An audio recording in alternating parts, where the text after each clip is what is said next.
Nová športová hala Focus Plus v sobotu opäť hostila malých futbalistov. Tentoraz však kategórie U12 a U13. Chlapci tu odohrali turnaj o pohár primátora mesta, ktorý bol aj s medzinárodnou účasťou, a to zástupcov Poľska a Čiech.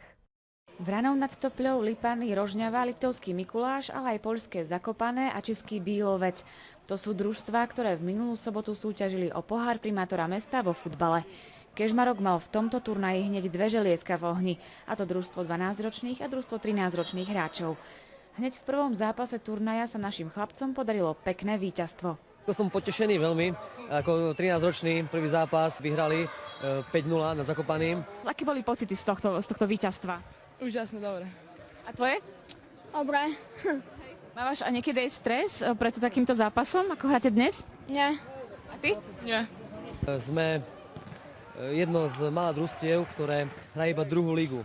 Máme tu všetky družstvá, ktoré sú prvoligové, žiacké, takže takáto konfrontácia je pre nás ako taká prospešná a dobrá a chlapcom tak trošku aj otvorí oči, že nestačí iba vyhrávať zápasy na tréningu alebo v druhej lige, ale proste konkurencia je niekde celkom inde a je silná. A hoci družstvo Zakopané ostalo porazené, dobrá nálada ho neopúšťala. Aké sú vaše ambície?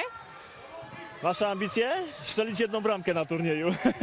Na razie przegrywaliśmy każdy mecz, ale chłopaki się starają, uczą się, poznają lepszych zawodników, lepsze drużyny. Ale jesteśmy pierwszy raz, atmosfera jest super, hala jest nowo wybudowana podobno w 2015 roku, więc nam się podoba. V konečnom poradí na 3. mieste skončil školský športový klub Bílovec. Na mieste druhom družstvo z Vranova nad Topľou. No a naši chlapci z kategórie U13 to dotiahli na 1. miesto. Navyše najlepším hráčom turnaja sa stal kežmarský útočník Rasťo Vikarský. Najbližšie čakajú našich futbalistov zápasy už na zelenej tráve.